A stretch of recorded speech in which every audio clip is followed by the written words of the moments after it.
Hello everyone, welcome back. Today I am going to be practicing my one-handed AR shooting for distance, okay?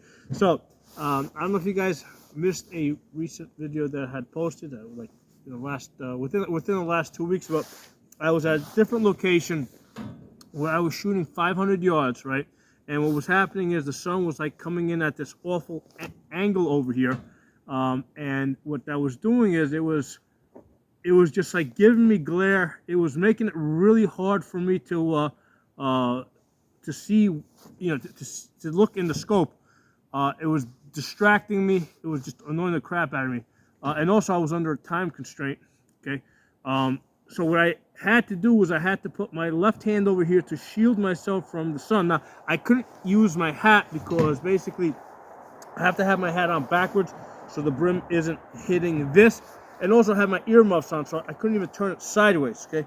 I realized if I had like earplugs or something, you know, that situation might have been slightly different, but that's what the situation was. So I had no choice. I had to shoot it like this, okay? This is the position that I shot it in. And I was shooting it 500 yards and using this technique for the first time. So needless to say, this is something that could happen. Okay, because it did happen, just a realistic scenario, and I want to practice this, and but first I want to develop a baseline. I want to shoot this today at 100 yards, and see what I can do at 100 yards, what type of groupings I have. I mean, I'm using ammunition that I have hit like 1-inch groups at 100 yards. So I'm going to do this both lefty and righty, right? Because sometimes the sun may be coming in on this side, but what if I'm facing the opposite direction? Now the sun's coming in from the other side, right? So, like, what am I going to do? Am I going to be like this? That's like super awkward. I may just have to shoot it lefty, all right? I may have to shoot it like this to shield myself from the sun. So I'm not saying that this is like the one and only way to deal with this. In fact, the way I ended up dealing with this, right, I stayed at 500 yards, but I found a different spot that had some shade, you know, and I shot it from there. So, you know, this isn't the only way to deal with this. I mean, another option might just be changing positions. So unless like you're in an open desert where there's absolutely like no shade, I mean, you may have other options, but I want to also develop this possibility, okay? Now, I've got the chair over there because usually if I'm shooting prone, the bipod sticks a little bit into the ground a little bit. Not too much, but enough so I can apply some forward pressure to lock in the gun.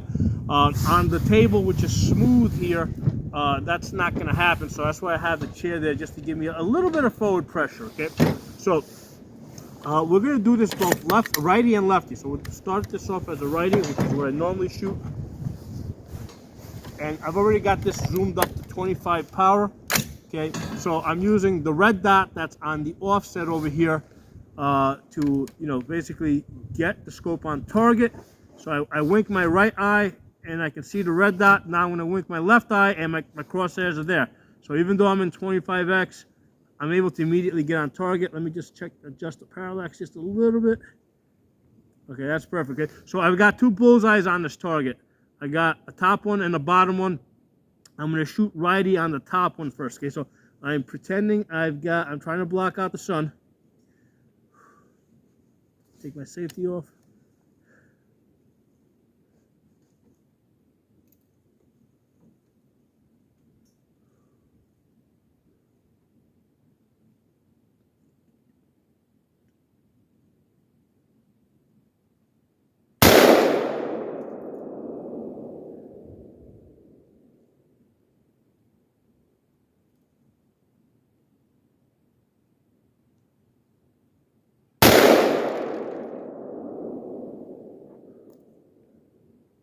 The first two look like they're on the bullseye.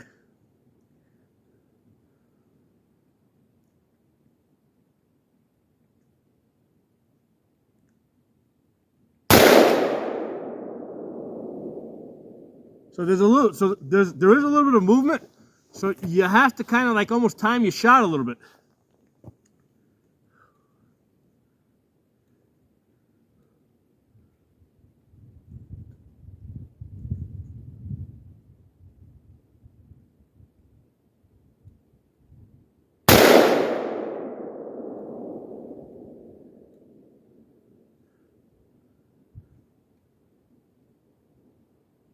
It is getting dark. I can't really see the shots. Usually I can see the holes at 100 yards with this 25 power scope, but the sun's starting to go down.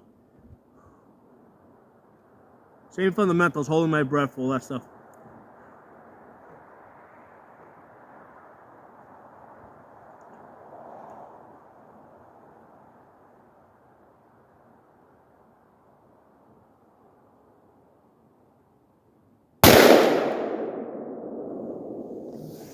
Nope, got that one still.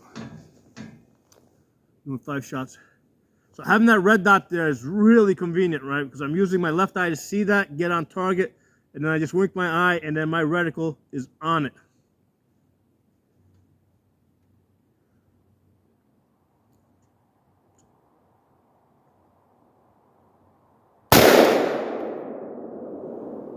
Okay.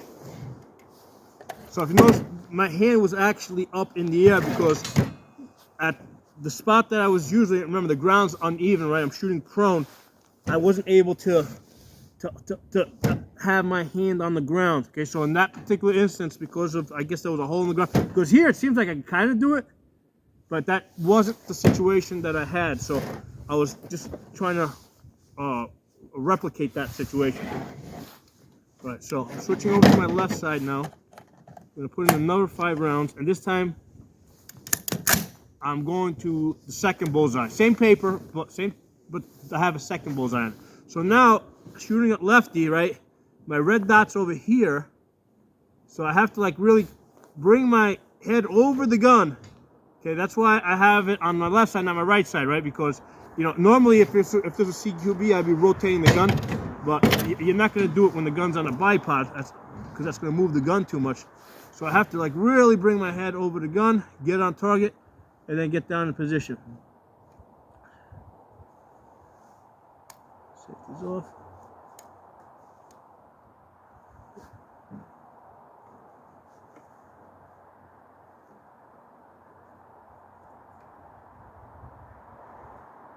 Oh, forgot what I'm doing here.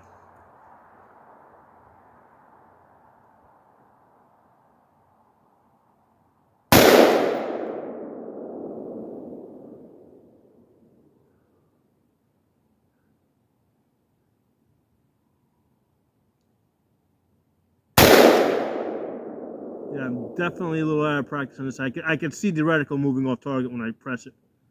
Did much better before.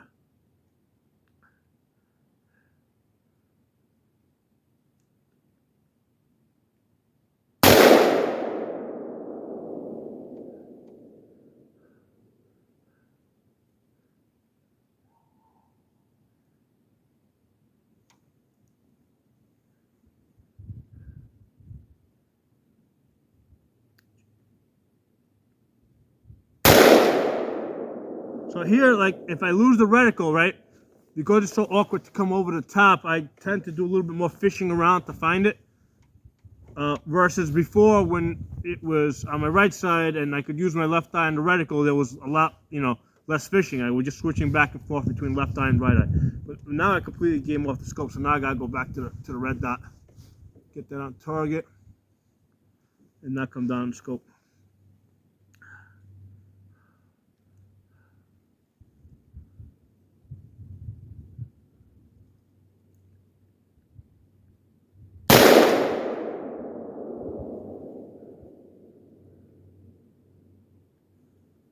Was that 5? Yeah, that was 5. I didn't even realize I shot 5. All right, let's go see what we did. Back into fucking normal position. Yeah, I'll bring it back here for you guys. Pause this for a minute.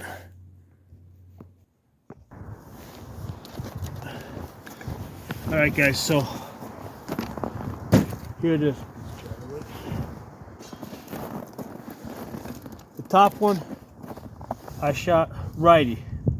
Now this gun with this ammunition, this Wolf WM-193, I've gotten 1-inch groups. Okay, so that's what my standard is. So the total group shooting righty is 3.5 inches. And if we look at the best 4 out of 5, we've got 2 inches. So 4 out of 5 at 2 inches. Let me tell you something, guys. About 15 years ago, when I was just shooting like iron sights, I mean, this was as good as I would get with iron sights. So that's you know, shooting it like, you know, with both hands.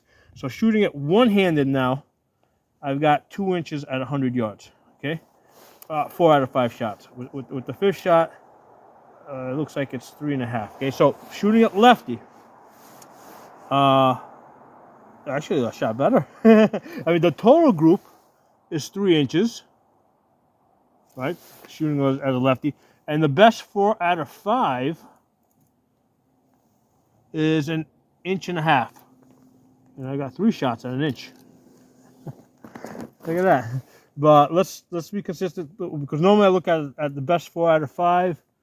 That is 1.25 inches. Okay, shooting it lefty. Now, one of the things to notice is when I shot righty, the bullets are drifting one way. When I shot lefty, the bullets are drifting the other way. I did not check the bubble level and all that, which was basically on the day that I was doing this and the sun was glaring. I mean, I couldn't look at the bubble level either. So you can see the effect of canting the gun, right? Because it's the same ammunition. So in one instance when I'm shooting it righty, it's going that way. In the other instance when I'm shooting lefty, it's going the other direction. Okay, so that's if we look at the center to center at almost 3 inches. So the cant made a 3-inch difference, you know, left versus right. So when I shot it righty with a cant, I guess to the right, because I was like that, it went like 1.5 inches to the left.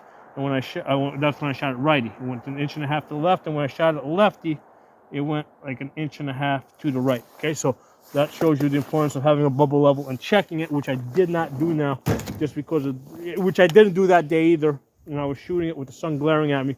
It just wasn't practical. I had enough issues to deal with. Okay, so there's some good information, right? So I also have a baseline here.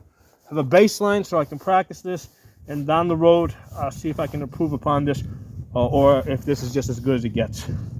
But that's not bad. I mean, I can get out to 500 yards with this technique, no doubt, no question. I can get out I know I can get out to 5, because I'm doing this consistently righty and lefty, back-to-back shots here. So I know I can get out to 500 yards with this technique, because a 3-inch group is basically going to open up to about 15 inches, which is still, you know, inside a man-sized target.